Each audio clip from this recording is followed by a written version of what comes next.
good pair. What?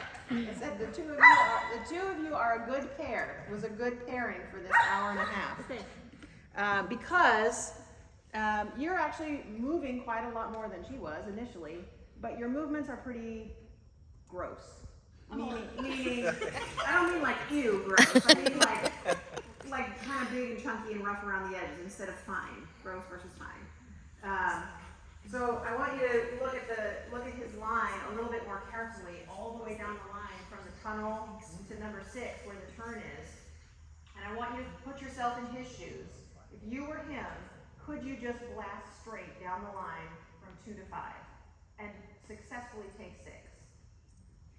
I mean, you should know the answer because he showed you the answer. Yeah, exactly. If you fire him straight down the line, he's going to go to the backside of 6 because that's the line. So 5 for this dog, and probably a little bit for that other dog, is not simply run straight ahead. So similar to her, you have to be mimicking the movements, and you have to kind of mimic the movements that you want him to make going down the line as you go down the line. Which means as he's landing 4, or maybe even as he's taking off for 4, you're going to have to tap the brakes and shift to the left a little bit. Except you'd like to do it from a location pretty far ahead of him. Does that make sense? Yeah. So I'm going to pull my pants so they don't fall down. So when he comes out of the tunnel, he'll be going forward. You may slow down and shift a little bit, and you may finish it. You may end up over here, just because you have to let him know about this big, humongous space to smaller space and slight left turn, all with your leg movement. So that's what I mean by gross versus fine. You're kind of just running down to 6 as your destination. And kind of forgetting the subtlety that you could have communicated down the rest of this line. And then 8, you were just running at 8. There was no, and again, because he's a bigger dog, and it is the same for you with the Border Collie, you want to try and move into those pockets as deep as you can. So show as much motion as you can. But if the dog is heading towards the obstacle and there's a turn, then you must cease moving towards that obstacle. So if you wanted to get within 3 feet, but this is as far as you got, then you have to change plan.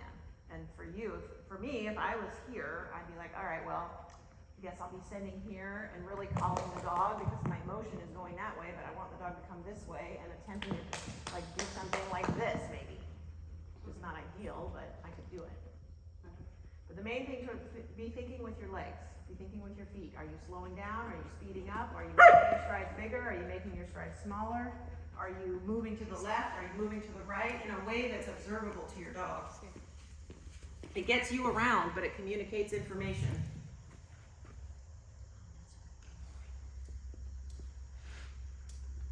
So I want you to be thinking, as you run around this course, You would take out the front cross here?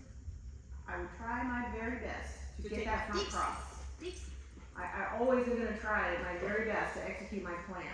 But if it starts to unravel, I'm not going to continue forward towards a jump where there's a turn just to make a front cross I had planned if it means my dog is going to see me moving forward. The dog doesn't know my intent is to do a front. They just see me running forward. Okay. Stay. So think it as you're running around the course and then communicate it with your legs.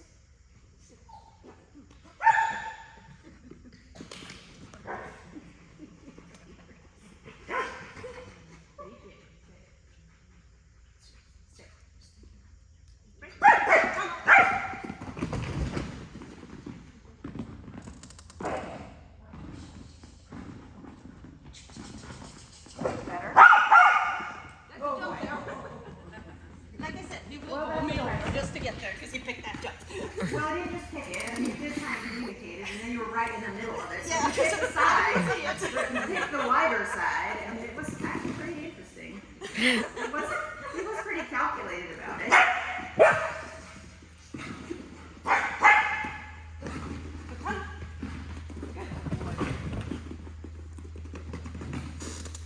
He's much faster. Let's. He's faster than I can think.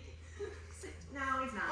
You can think faster. You can rise to this challenge. I'm confident of it. Let's think about number 9 for a moment. Okay. As he is wrapping the wing of 8, and looking at 9. Is it appropriate for you to move forward at 9 in front? Can you throw a toy? Can he have a toy in his mouth or something? Give him a toy. He needs a pacifier. Yeah.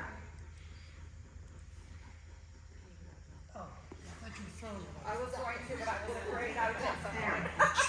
There we go. Just let him do his thing. Okay. Go away. Alright, so you're here, and you've just finished a front cross, and he's coming around the corner. I want to go that way. Correct. Yeah, I went that way. Yes. So you're trying to, I'm not sure what you're trying to accomplish, but you have to watch him, and if you can see that he can see you and he can see the jump, it's time for you to decide, how do I move so that I tell him how to take this jump? That's the way that I'm going to move. I'm not going to continue moving at the jump, because if I do, it's going to send him to the backside of the next jump. Okay? One other thing I would recommend with this dog is that when he barks like that on the start line, just ignore it. I don't think he's over aroused. He's just leaking noise. Licking. Yeah. And the worst that will happen is that you'll get over aroused because you're like, oh my god, yeah. And then and I go, well, you may have to be loud for him to hear you if he's barking. But compared to my. yeah, but just because he's making noise doesn't mean he's over aroused. He's just making noise. Just ignore it. All right, try it again.